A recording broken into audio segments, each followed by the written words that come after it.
दिल्ली के सीएम अरविंद केजरीवाल ने प्रधानमंत्री नरेंद्र मोदी से सर्जिकल स्ट्राइक के सबूत मांगे हैं। ट्विटर पर एक वीडियो मैसेज के जरिए केजरीवाल ने सर्जिकल स्ट्राइक पर पीएम मोदी की तारीफ की, लेकिन ये भी कहा है कि सर्जिकल स्ट्राइक पर पाकिस्तान के प्रोपेगेंडा को बेनकाब करना चाहिए।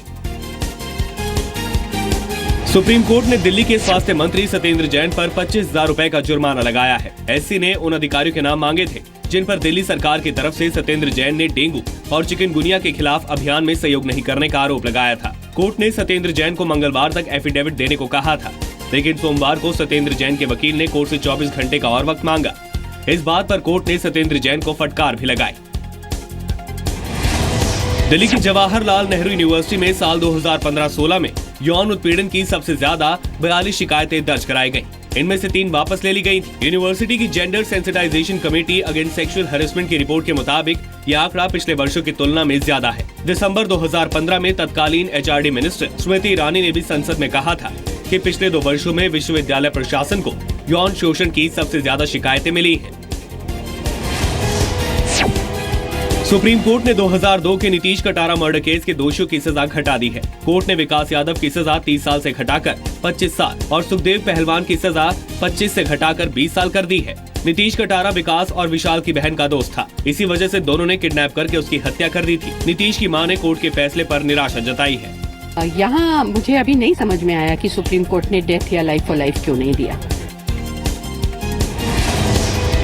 सीबीआई ने दिल्ली के 6 क्रिकेट खिलाड़ियों और डीडीसीए के अज्ञात अधिकारियों के खिलाफ प्रारंभिक जांच शुरू की है। आरोप है कि इन खिलाड़ियों ने फर्जी तरीके से दस्तावेजों में अपनी कम उम्र दिखाई ताकि कम उम्र की कैटेगरी में खेल सके। इस मामले में डीडीसीए के अधिकारियों की मिलीभगत और उनकी भूमिका की भी जांच होगी।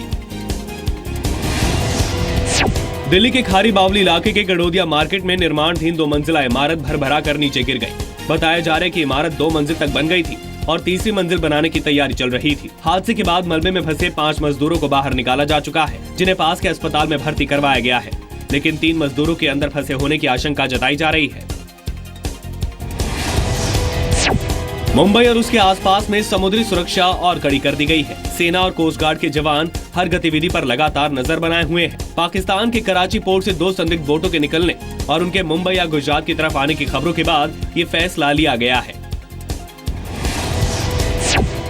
मुंबई में 4,500 सीसीटीवी कैमरे के बाद अब पूरे शहर को फ्री वाईफाई करने की तैयारी चल रही है। मुख्यमंत्री देवेंद्र फडणवीस का कहना है कि पूरे शहर में 1200 हॉटस्पॉट लगाए जाएंगे, जिससे लोगों को फ्री में वाईफाई मिलेगा।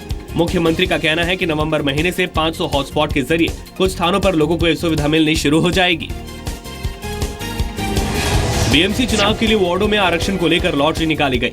लॉटरी के बाद ये तय हो जाएगा कि कौन सी सीट आरक्षित है और कौन सी नहीं। दूसरी ओर मुंबई में बीएमसी के करीब 80 मौजूदा दिग्गज पार्षदों के चुनाव वार्ड गायब हो गए हैं। वार्ड के नए परिसीमन में मुंबई शहर से 7 सीटें घट गई हैं, जबकि मुंबई उपनगर में 7 सीटें बढ़ गई हैं। मुंबई के विक्रोली इलाके में देर रात तेज रफ्तार कार ने 7 लोगों को टक्कर मार दी। इस हादसे में 4 लोग जख्मी हुए हैं। घायलों में 2 महिलाएं और 2 पुरुष हैं, जिन्हें पास के सरकारी अस्पताल में भर्ती कराया गया है। हादसे की जगह मौजूद लोगों ने ड्राइवर को पकड़कर पुलिस के हवाले कर दिया।